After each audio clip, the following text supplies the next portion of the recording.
Apa itu menyembah Allah? Apa Allah itu butuh disembah? Enggak. Allah enggak butuh disembah, enggak. Tapi kenapa kita katakan menyembah Allah? Nah, sekarang pertanyaan, yang Anda persembahkan sama Allah itu apa? Kata kita menyembah Allah, yang kita persembahkan sama Allah itu apa? Isi sesembahan kita sama Allah itu ya mana? Munculnya dari mana? Allah nggak butuh disembah, nggak. Nah, tapi ada istilah menyembah Allah yang kita persembahkan. Ini masuk ke kaji tasawuf lagi. Mana yang dipersembahkan? Dalam bahasa lain disebut mi'raj nantinya. Ada mi'raj jasmani, mi'raj ruhani, mi'raj ruhul kudus kan. Jadi kita persembahkan. Isi sesembahan itu ada 4. Ya. Islam, iman, tauhid, ma'rifat. Itu isi sesembahan. Menyembah Allah kata kita, berisi enggak sesembahannya? Apa isinya? Islam. Apa itu Islam? Kepatuhan terhadap aturan. Kita katakan menyembah Allah, tapi maling juga enggak menyembah Allah, enggak. Walaupun tunggang-tunggik sholat. Isi sesembahan itu pertama Islam. Islam itu apa? Aturan, ketundukan, kepatuhan dalam aturan Allah. Yang halal ambil, yang haram buang, perintah laksanakan, larangan tinggalkan. Itulah isinya. Kalau nggak begitu nggak berisi. Walaupun tunggang-tunggik sholat, Pak, puasa tiap hari Senin, tapi masih juga judi, masih juga korupsi, maling. Nggak berisi sesembahannya itu. Itu satu isinya. Yang kedua iman.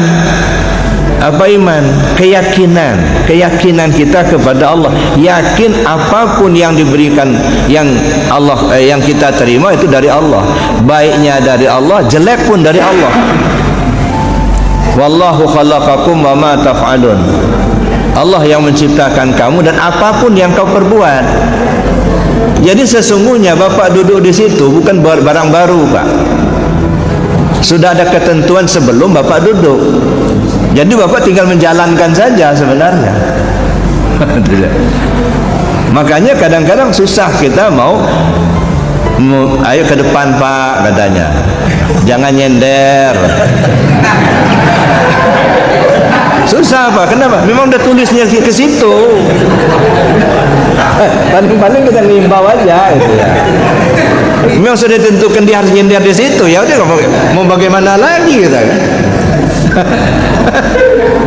Maka kita nggak bisa marah pula. Kenapa? Memang sudah ketentuannya begitu.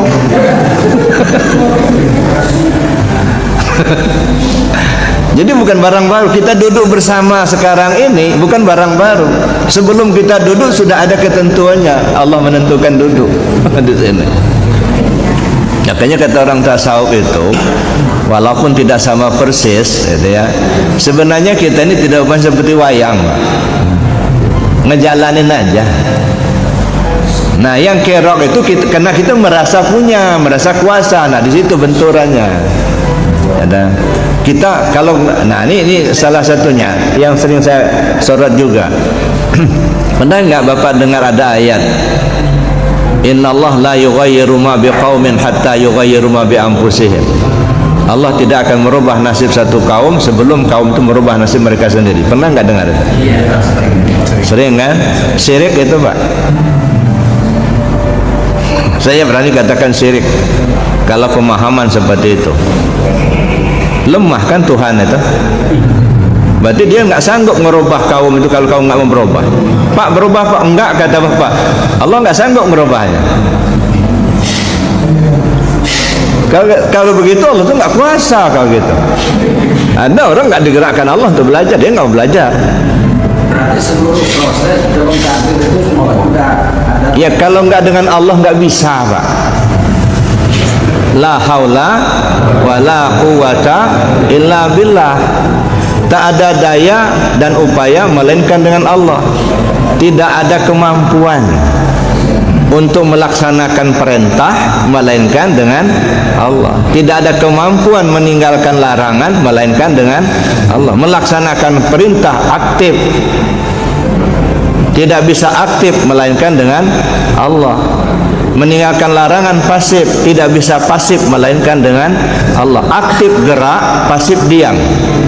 Gak bisa gerak, gak bisa diam melainkan dengan Allah. Nah, kenapa kita masih merasa, kenapa kita harus belajar? Nah, karena kita masih merasa ada kemampuan. Nah, kita merasa ada kemampuan untuk belajar, ada kemampuan kita untuk melangkah, kan gitu. Padahal yang membuat kita ada kemampuan itu siapa? Allah juga. Nah, itu ya. Jadi ini nggak ada apa itu. Ya, maka sebenarnya ibarat wayang tadi.